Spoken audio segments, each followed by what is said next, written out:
मेरा नाम है प्रीतम कुमार सोनी और आज आप लोगों का वीडियो में मेरा स्वागत है। आज हम लोग क्लास 10th का एक चैप्टर लेकर आए हैं, हाइट एंड डिस्टेंस। हम लोग इस चैप्टर को अच्छे से समझेंगे और इससे रिलेटेड जितना भी क्वेश्चन आ सकती है एग्जाम में, सारा क्वेश्चन हम लोग टाइप वाइज में हम लोग उसको सॉल्व करेंगे। सीबीएसई बच्चों के लिए ये जो चैप्टर है वो 9th चैप्टर है, जिसका जो नाम है उसमें चैप्टर का वो सम एप्लीकेशंस ऑफ ट्रिग्नोमेट्री।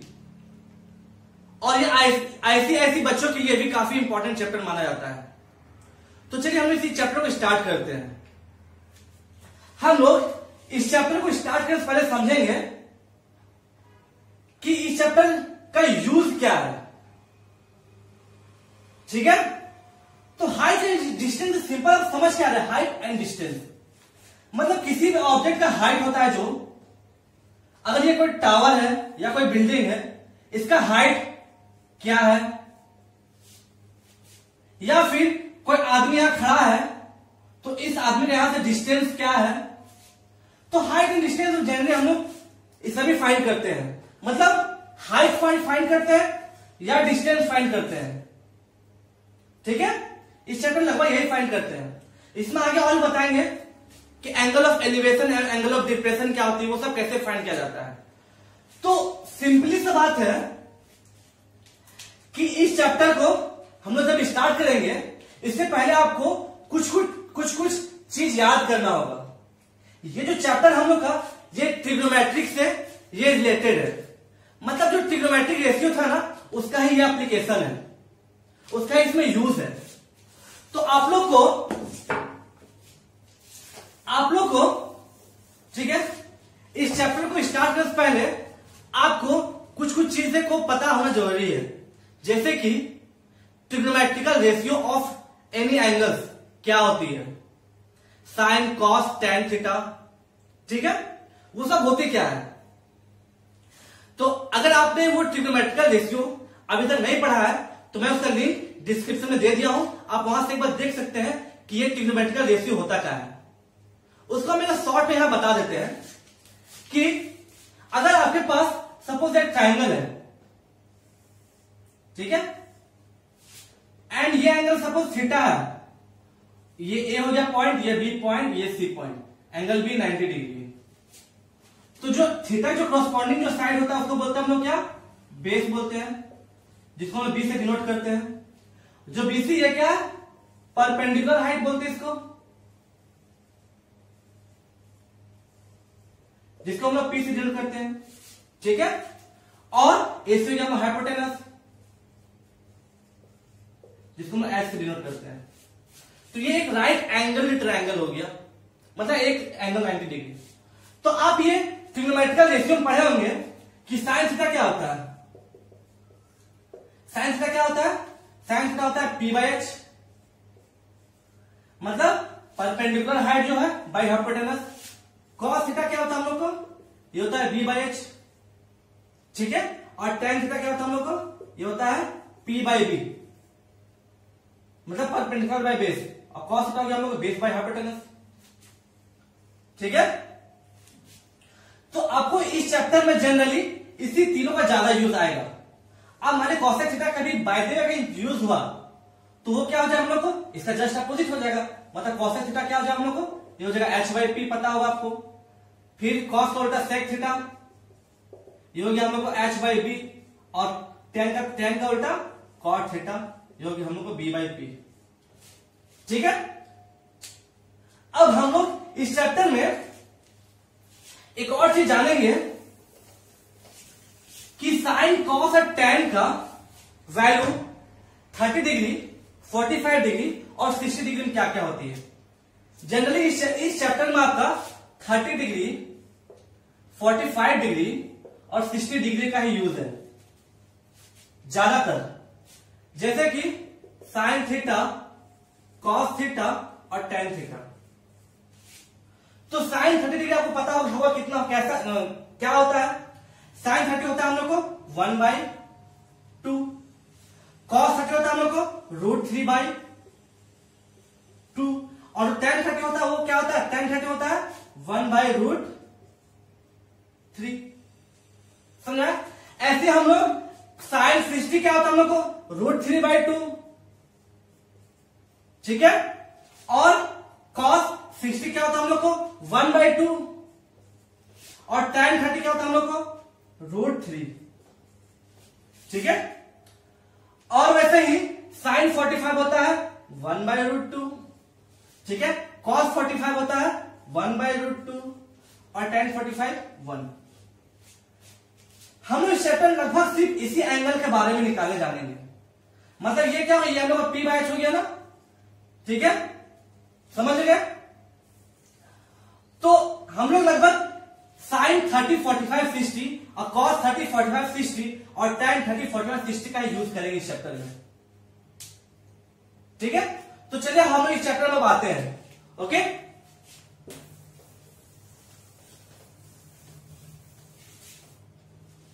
तो हाइट एंड डिस्टेंस हम लोग का जनरली ये क्यों यूज होता है, किसी भी या कोई भी अगर मेरे पास ऑब्जेक्ट हो, ठीक है, उस ऑब्जेक्ट का हाइट नापने के लिए या फिर वो चीज हमसे कितना दूर है उस चीज को उस डिस्टेंस को नापने के लिए इस चैप्टर का बहुत यूज होता है। तो सबसे पहले इस चैप्टर हम समझेंगे कि लाइन ऑफ साइट क्या होता है, ठीक है। सबसे पहले समझेंगे हम लोग कि लाइन ऑफ साइट क्या होता है। अगर हम लोग पास सपोज एक ऑब्जर्वर है, ठीक है, सपोज ये हम लोग पास एक ऑब्जर्वर है जिसको हम लोग ओ से डिनोट कर रहे हैं, ये हम लोग क्या ऑब्जर्वर है, ठीक है। और सपोज इधर कोई ऑब्जेक्ट है P, ये क्या ऑब्जेक्ट है, ठीक है। तो ऑब्जर्वर से जो ऑब्जेक्ट का जो डिस्टेंस होता है, मतलब OP, जो डिस्टेंस हो OP, ठीक है। तो ये OP को हम लोग OP को बोलते हैं क्या, लाइन ऑफ साइट। ओके, जैसे कि अगर मेरे पास एक ऑब्जर्वर यहां है और एक P ऑब्जेक्ट यहां है, ये ऑब्जर्वर हो गया, ये P कोई ऑब्जेक्ट हो गया, तो ये OP, यहां पे OP क्या हो जाएगा हम लोग को, यहां पे OP हो जाएगा हम लोग क्या, लाइन ऑफ साइट। मतलब the distance between O to P, यही हुआ O से P का डिस्टेंस को बोलते हैं लाइन ऑफ साइट। समझ में आ गया। अब हम लोग आगे आते हैं कि एंगल ऑफ एलिवेशन किसको बोलते हैं। एंगल ऑफ एलिवेशन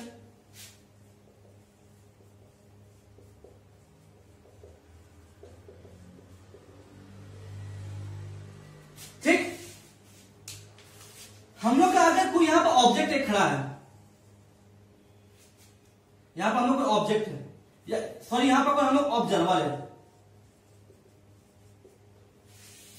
ठीक है।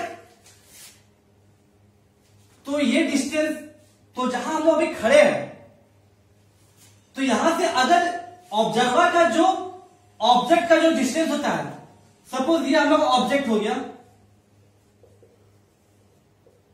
P, ठीक है। तो ये डिस्टेंस हम क्या बोलते हैं, इसको हम बोलते हैं क्या, लाइन ऑफ साइट बोलते हैं। तो ये डिस्टेंस हम क्या बोलते हैं, ये हो गया लाइन ऑफ साइट। ध्यान सुनिएगा, ठीक है। ये ऑब्जर्वर हो गया और ये ऑब्जेक्ट हो गया, तो ये डिस्टेंस में लाइन ऑफ साइट। तो जब ये लाइन ऑफ साइट किसी भी हॉरिजॉन्टल, ध्यान दीजिएगा, किसी भी हॉरिजॉन्टल जो लाइन है, सपोज ये क्या हॉरिजॉन्टल लाइन है,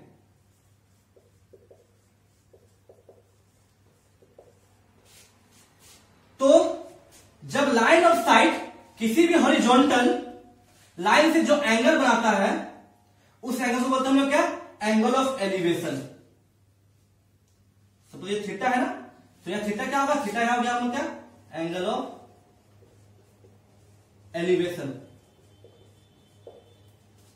इसको आप एक तरह से और समझ सकते हैं कि अगर जो ऑब्जर्वर है, ऑब्जर्वर के अगर कोई ऊपर, उसके आंख के ऊपर कोई ऑब्जेक्ट अगर है, ऑब्जर्वर है, इसके ऊपर कोई ऑब्जेक्ट है, समझ में आ गया।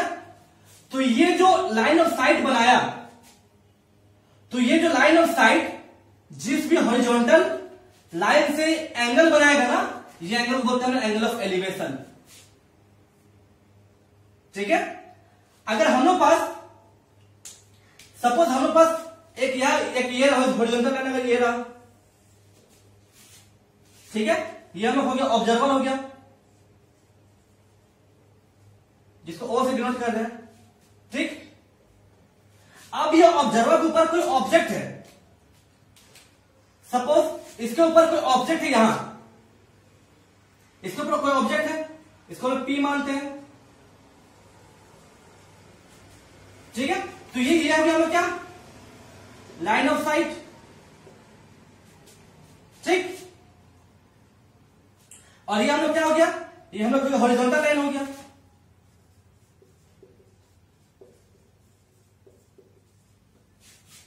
तो जो लाइन ऑफ साइट इस हॉरिजॉन्टल लाइन से एंगल बनाता है ना, जिस एंगल में ये लाइन ऑफ साइट बनता है ना, ये एंगल हम बोलते हैं क्या, एंगल ऑफ एलिवेशन। सपोज ये अगर हम लोग को कोई थीटा है, तो हम लोग क्या हो जाएगा, एंगल ऑफ एलिवेशन। ठीक है। समझ में एंगल ऑफ एलिवेशन किसको बोलते हैं।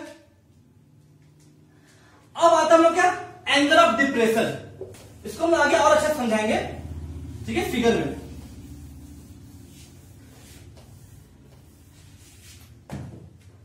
अब आते हैं एंगल ऑफ डिप्रेशन। तो अभी हम लोग बोले कि अगर एक यहां ऑब्जेक्ट है, यहां पर अगर कोई ऑब्जर्वर है, सॉरी यहां कोई ऑब्जर्वर है, ये ऑब्जर्वर ऊपर में कोई यहां पर ऑब्जेक्ट है, ठीक है, तो ये तो लाइन ऑफ साइट और नीचे हॉरिजॉन्टल होता है। ठीक है। तो ये एंगल हम बोलते हैं कि एंगल ऑफ एलिवेशन। ये भी हो सकता है कि ये ऑब्जर्वर यहां रहे और यहां पर ऑब्जेक्ट है, मतलब कि अगर हम लोग ऑब्जर्वर यहां रहे, सपोज ये ऑब्जर्वर है ओ, अगर ऑब्जर्वर यहां रहे और इसके नीचे कोई ऑब्जेक्ट रहे, सपोज ये ऑब्जेक्ट है, ठीक है, ये ऑब्जर्वर ऊपर में है और यहां ऑब्जेक्ट कोई नीचे में है, मतलब उसके आंख से नीचे, ठीक है, उसके आंख से नीचे कोई ऑब्जेक्ट है। तो यहां पर एक horizontal line, imaginary horizontal line बनाएगा ये। ठीक। ये हो गया हॉरिजॉन्टल लाइन। ठीक। तो अब ये जो लाइन ऑफ साइट हो गया, ये जो लाइन ऑफ साइट इस हॉरिजॉन्टल जो एंगल बनाता है, वो एंगल हम बोलते हैं क्या, इसको अगर हम अल्फा माने तो क्या, इसको बोलते हैं हम एंगल ऑफ डिप्रेशन। जैसे कि अगर हम लोग पास एक और लेते हैं, सपोज यहां पर हम लोग कोई ऑब्जेक्ट, यहां पर ऑब्जर्वर है ओ है, और यहां उसके नीचे कोई ऑब्जेक्ट यहां हमारे पी है, तो इसका एंगल ऑफ डिप्रेशन क्या होगा, तो इस ऑब्जेक्ट का यहां पर कोई एक लाइन बनाएगा, हॉरिजॉन्टल लाइन बनाएगा एक,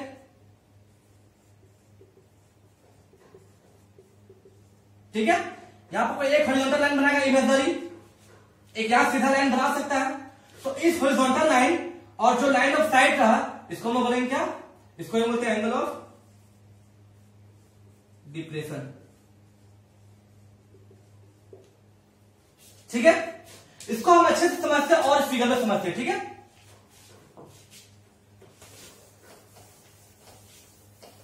अगर हमारे पास सपोज एक बिल्डिंग है, ठीक, हमारे पास सपोज एक बिल्डिंग है, ये हमारे पास कोई एक बिल्डिंग है, तो बिल्डिंग ऑब्वियसली जमीन में होगा, ठीक है, और इसी लाइन पे हम लोग एक आदमी यहां पर सपोज ये है, तो ये लाइन क्या, ये हॉरिजॉन्टल लाइन हो गया ना, इसके लिए ये हो गया, इसका हॉरिजॉन्टल लाइन हो गया, ये हो गया क्या, हॉरिजॉन्टल लाइन हो गया। ठीक। अगर यहां पर कोई एक चिड़िया ऊपर में है, यहां पे अगर एक कोई बर्ड है, कोई चिड़िया है,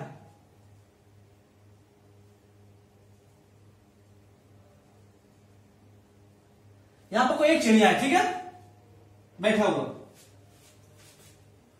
तो ये आदमी, ये चिड़िया का इसके ऊपर में है, इसका आंख से ऊपर में है। तो जब ये आदमी इसको देखेगा, ठीक है, जब ये आदमी इसको देखेगा, यहां से इसको ऐसे देखा, ठीक, जब ये आदमी इसको देखेगा तो ये ऑब्जेक्ट हो गया, ये हो गया ऑब्जर्वर हो गया ये। तो ये जो आदमी इसको देखा तो मतलब ये क्या हो गया, ये अगर ओ मानते हैं इसको पी मानते हैं सपोज, तो ओपी क्या, इसी को हम लोग बोलेंगे लाइन ऑफ साइट, ठीक है। तो यहां पर एंगल ऑफ एलिवेशन क्या होगा, जो ये आदमी इसको देख रहा है, तो जो लाइन ऑफ साइट यहां बना, इस लाइन ऑफ साइट जिस हॉरिजॉन्टल लाइन से बनेगा इसको बोलते हैं हम लोग क्या, थीटा। बेसिकली आदमी जब देखेगा तो इसका ये बनेगा ना, मतलब इसका एंगल यहां से बनेगा सपोज कुछ, लेकिन हम मान के चलते हैं कि इसका एंगल यहां से बनता है, ठीक है। हम लोग ये मान के चलते हैं कि जो आदमी है उसका एंगल यहां से बनता है, उसका एंगल यहां से बनता है, ठीक है। तो ये जो एंगल बनाएगा, मतलब इसको अगर और छोटा कर दे, सब आदमी यहां है, तो ये जो एंगल बनेगा, ये एंगल क्या बनेगा, ये इसको बोलते हैं एंगल ऑफ एलिवेशन, ठीक है। अब यहां से यूज कैसे आता है ट्रिग्नोमेट्रिकल रेशियो का, अगर बोल देगा कि ये हाइट, जो बिल्डिंग का हाइट है, ये सपोज 5 है, 5 मीटर है या 50 मीटर है, ठीक है। और हम लोग का सपोज बोलेगा कि जो एंगल दिया हुआ है 45 डिग्री, तो बोलेगा कि ये जो ओ से पी का डिस्टेंस क्या होगा। हम बता रहे कि किस टाइप के क्वेश्चन में सॉल्व करते हैं, कैसे सॉल्व करते हैं।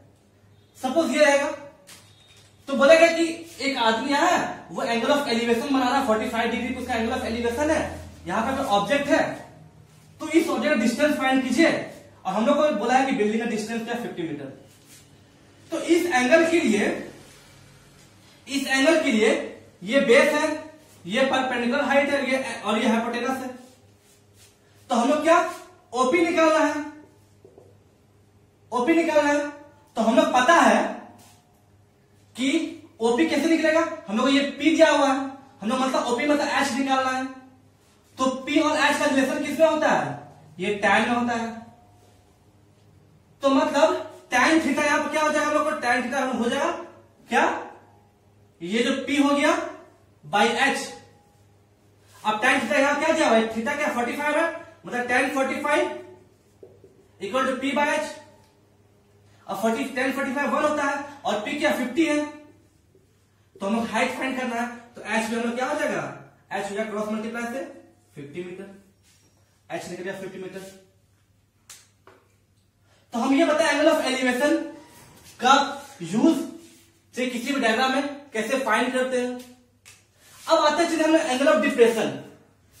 सपोज जो ये फिगर बना है, ठीक है, हम वही फिगर बनाते दोबारा। अगर मेरे पास ये बिल्डिंग है, ओके, ये बिल्डिंग है, ये हॉरिजॉन्टल लाइन हो गया। अगर यहां पर ऑब्जेक्ट खड़ा है हम लोग का, सपोज ऑब्जेक्ट हम लोग यहां खड़ा है, ठीक, मतलब यहां ऑब्जेक्ट, यहां ये लीजिए हम लोग का ऑब्जर्वर, और ऑब्जेक्ट सपोज हम लोग यहां है, यहां पर कोई चिड़िया है, सपोज ये चिड़िया है, ये चिड़िया है, ठीक है। अब ये आदमी ऊपर से इसको देख रहा है, मतलब अपने आंख के नीचे देख रहा है। दैट मीन्स ये जो आदमी है इसको यहां से देख रहा है, कहां, यहां देख रहा है। तो ये इसको अगर मान लो ओ मानते हैं, इसको पी मानते हैं, तो ओपी क्या होगा, लाइन ऑफ साइट हो गया, ठीक है। तो इस केस में जब ये अपना नीचे देख रहा है तो यहां हम एंगल ऑफ डिप्रेशन निकालेंगे। अब एंगल ऑफ डिप्रेशन यहां होगा क्या, मतलब एंगल ऑफ डिप्रेशन यहां क्या होगा, तो इस हम लोग क्या ऑब्जर्वर का क्रॉसपोंडिंग लेते हैं, ऑब्जर्वर को देखते हुए लेते हैं। तो यहां पे हम लोग का एक इमेजिनरी हॉरिजॉन्टल लाइन बनेगा। ठीक है, ये हॉरिजॉन्टल लाइन हो गया।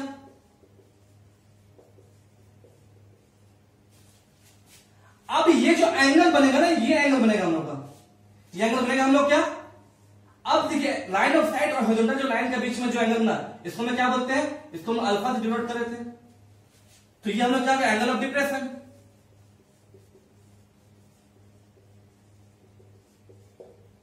समझ में आया, ये हो गया हमारा एंगल ऑफ डिप्रेशन हो गया। ठीक है, तो यहां पे इसे ध्यान दीजिए। अब इसमें क्वेश्चन सपोज ये रहेगा हम लोग को 10 मीटर रहेगा। ठीक है, ये हम लोग का 10 मीटर रहेगा और एंगल ये दे दिया हम लोग, सपोज कुछ भी दे दिया, सपोज ये हम लोग को एंगल दे दिया, ये हम लोग एंगल दे दिया 45 डिग्री। ठीक है, ये एंगल हम लोग दे दिया सपोज 45 डिग्री। बोलेगा कि इसका एंगल ऑफ डिप्रेशन 45 डिग्री है, हाइट ऑफ टावर 10 मीटर है, तो या तो एंगल ऑफ साइड फाइंड कीजिए, या एंगल ऑफ ये बेस, या फिर ये डिस्टेंस फाइंड कीजिए, चिड़िया और ये बिल्डिंग का पीछा डिस्टेंस फाइंड कीजिए, मतलब ये फाइंड करने बोल रहा है। तो इस केस में हम लोग फिर ट्रिग्नोमेट्रिकल रेशियो फाइंड करेंगे। हमको पता है कि हॉरिजॉन्टल लाइन ये क्या था, टोटल ये 90 डिग्री होगा, तो ये 45, तो ये भी 45 डिग्री होगा, और ये हमें पता है ये भी हम लोग 45 डिग्री होगा, क्योंकि ये परपेंडिकुलर, ये बिल्डिंग खड़ा है परपेंडिकुलर जमीन में, तो ये भी, तो ये 90 डिग्री होता है ना, ये 90 डिग्री होगा, तो ये 45, ये 45, तो ये भी 40, ये 45, ये 90, तो ये भी 45 हो जाएगा। अब हम लोग क्या निकाला, ये x निकालना है। अब देखेंगे ये हम लोग p है, ये b है। अब देखेंगे कि हम लोग p बाई b में क्या रिलेशन है, कौन सा एंगल का रिलेशन है, कौन सा ट्रिग्नोमेट्रिकल एंगल का। तो हमको पता है कि tan थीटा, यहां tan 45 करेंगे तो हो जाएगा p बाई b, मतलब p बाई x, मतलब यहां क्या tan 45 1 होता है, और p हम लोग 10 मीटर है बाई x, तो x हमें क्या देगा 10 मीटर देगा। तो चलिए अब हम लोग आते हैं एक्सरसाइज का, हम लोग क्वेश्चन में आते हैं। ठीक है, कि क्वेश्चन किस टाइप में आती है। ठीक है, एक क्वेश्चन है कि a vertical pole stands on the ground from a point on the ground 25 metre away from the foot of the pole. The angle of elevation of its top is found to be 60 degree. Find the height of the pole. तो जब भी कोई भी question आए ना, उसको पहले समझिए, समझने बाद उस क्वेश्चन का फिगर बनाइए, क्योंकि फिगर सबसे ज्यादा इंपॉर्टेंट होती है इस चैप्टर में। अगर आप फिगर बना लिए ना, तो फिगर से आप क्वेश्चन लगभग आप उसका 50% सॉल्व कर लीजिएगा, बस फिगर को देखते हुए। ठीक है, तो क्वेश्चन क्या बोला है कि एक vertical pole stand on the ground. तो जब हम लोग लाइन बाय लाइन पढ़ते हैं क्वेश्चन को, और देखिए कैसे लाइन बाय लाइन पढ़ के क्वेश्चन फिगर बनाते हैं। तो क्या बोला है कि एक वर्टिकल पोल है, ठीक है, वो स्टैंड ऑन द ग्राउंड। तो ये वर्टिकल पोल सपोज है हम लोग का, ये वर्टिकल पोल है, ये ग्राउंड में स्टैंड किया हुआ है। सपोज ये लेंगे ओ मानेंगे और ये ए मानते हैं, ये क्या हम लोग पोल है। From a point on the ground 25 metre away from the foot of a pole. मतलब क्या बोला है कि ये पोल का जो फुट है, फुट मतलब जो इसका जमीन में जो इसका जो पोर्शन है, तो ये फुट से 25 मीटर दूरी पे एक पॉइंट है, मतलब सपोज ये 25 मीटर दूरी पे एक पॉइंट लेते हैं। ठीक है, ये जो फुट पे जो दूरी है इसको मानते हैं b मानते हैं, तो ये दूरी क्या दिया हुआ 25 मीटर दिया हुआ है। तो क्या बोला है कि from a foot of the ground, इस ग्राउंड से from the point on the ground, ये जो पॉइंट है 25 metre away from the foot of the pole, ये 25 मीटर अवे है उस फुट ऑफ द पोल से। मतलब ये जो पॉइंट है और ये पोल का जो फुट है, इसका दूरी क्या है 25 मीटर। और the angle of elevation of its top is to be 60 degree. अब जो इसका एंगल ऑफ एलिवेशन मतलब कि नीचे से ऊपर जब देखते हैं तब बनता है एंगल ऑफ एलिवेशन, मतलब अपने आप से ऊपर। तो वैसी बात है, इसका एंगल ऑफ एलिवेशन कहां बनेगा, यहां बनेगा। ठीक है, मतलब इसका जो एंगल ऑफ एलिवेशन यहां से बनेगा, तो इसका एंगल ऑफ एलिवेशन यहां बनेगा, सपोज यही बनेगा, ये 60 डिग्री दिया हुआ है। एंगल ऑफ एलिवेशन मतलब क्या, कि हम लोग जब आंख से ऊपर देखते हैं तो मतलब यहां से एंगल ऑफ एलिवेशन बनेगा। The angle of elevation of its top, मतलब ये पोल का जो टॉप है, ठीक है, इसका एंगल ऑफ एलिवेशन क्या हो रहा है, इस जो टॉप है उसका angle of elevation from this point, तो ये 60 दिया हुआ है। अब बोला है कि find the height of the pole, हम लोग ये ए ओ फाइंड करना है, इसको हम सपोज मानते हैं एक्स मानते हैं, जिसको फाइंड करना है, ए ओ फाइंड करना है। तो हमको ये पता है कि ये हम लोग का ये जो हॉरिजॉन्टल लाइन दिया हुआ है 25 मीटर, मतलब ये बी का दूरी दिया हुआ है, ओ भी दिया हुआ 25 सेंटीमीटर 25 मीटर सॉरी, और हम लोग ए ओ फाइंड करना है, और एक एंगल दिया हुआ 60 डिग्री। तो हम सबसे पहले ये देखेंगे कि इसमें रिलेशन क्या क्या आ सकता है, क्या हम लोग का ए ओ और बी ओ का कोई रिलेशन आ सकता है। तो हम लोग ये एंगल, तो ये हम लोग एच होगा, तो ये पी होगा ना, एंगल ये, तो ये पी हो जाएगा, और ये बी हो जाएगा, और ये एच हो जाएगा। तो हम लोग पता है कि tan थीटा यहां क्या है, tan थीटा हम लोग क्या होता है, पी बाई बी होता है, ठीक है, tan थीटा हम लोग पी बाई बी होता है। तो tan या 60 है ना, tan 60 पी कितना हम लोग को, पी हम लोग निकालना है, एक्स माने हुए, और यहाँ बी कितना हम लोग 25 मीटर है, और tan 60 की वैल्यू क्या होता है, √3 होता है, मतलब x बाई 25 मीटर। तो x क्या हो जाएगा हम लोग को, 25 इंटू √3 ये मीटर। क्वेश्चन दिया हुआ हिंट की √3 का वैल्यू 1.732 है, मतलब कि 25 इंटू 1.732 ये मीटर, तो ये समथिंग आपका 43.3 मीटर आएगा। अब हमने हाइट ऑफ पोल निकालनी है, यही तो था कि फाइंड द हाइट ऑफ पोल। अगर सपोज हम लोग का कि हाइट ऑफ पोल नहीं पूछता, बोलता कि फाइंड द डिस्टेंस बिटवीन ये जो ए एंड बी, मतलब find distance between the top of pole and the point, A O बोलता, मतलब यहां से बोलता एच फाइंड करके बोलता। तब हम देखते हैं कि बी बाई एच कितना होता है, बी बाई एच हम लोग ये देखते हैं रिलेशन कि बी पता है, एच नहीं पता, और थीटा पता है, तो यहां कॉस थीटा हो जाता है, क्या cos theta equal to B by H. समझ में आया, तो मतलब cos theta B by H होता, तो कॉस यहां 60 होता, cos 60 equal to B by H, B कितना 25 है ना, और कॉस 60 क्या होता है 1/2 होता है, इक्वल टू 25 बाई एच को हम लोग सपोज यहां y मानते हैं, तो यहां y हो जाता, मतलब यहां से क्या हो जाता हम लोग का क्रॉस मल्टीप्लाई करते हैं, तो y होता क्या 25 इंटू 2, ये होता हम लोग का मीटर, 50 मीटर। समझ में आया। अगर यहां पे अगर इसी क्वेश्चन में बोलता कि find the angle of depression क्या है, एंगल ऑफ डिप्रेशन क्या होगा, ध्यान दीजिए हम एक ही क्वेश्चन आपको बहुत सारे क्वेश्चन बता रहे हैं, ठीक है। अगर यहां पर ये सब कुछ नहीं रहता, बोलता कि find the angle of depression, ये जो हाइट है इसको हटा दीजिए, find the angle of depression, ठीक है, फ्रॉम द टॉप ऑफ पोल। तो इसके एंगल ऑफ डिप्रेशन निकालने के लिए, ठीक है, एंगल ऑफ डिप्रेशन मतलब अगर यहां कोई ऑब्जेक्ट है तो एंगल ऑफ डिप्रेशन क्या होगा, इससे कॉरस्पॉन्डिंग एक हम लोग का यहां हॉरिजॉन्टल लाइन होगा। एंगल ऑफ डिप्रेशन मतलब दिस एंगल निकालने के लिए बोल रहा है, इसको अल्फा मानते हैं। तो ये 60 है, तो यह पता है कि ये पोल जो वो हॉरिजॉन्टल खड़ा होता है, मतलब ये सिर्फ परपेंडिकुलर खड़ा होता है हॉरिजॉन्टल में, तो ये 90 डिग्री होगा। अब ये 60 और ये 90, तो by the property of sum of angle of property of triangle क्या होता है, ये पूरा एंगल अंदर 180 होगा, तो ये 90 है, ये 60 है, तो ये क्या हो जाएगा, हो जाएगा 30 हो जाएगा। अब ये 90 टोटल होगा, ये टोटल एंगल 90 होगा, क्योंकि हॉरिजॉन्टल लाइन है और ये क्या होगा पोल है, तो ये बीच का एंगल 90 डिग्री होगा ही होगा। अब ये 30 है तो ये क्या हो जाएगा 90 माइनस 30 मतलब ये 60।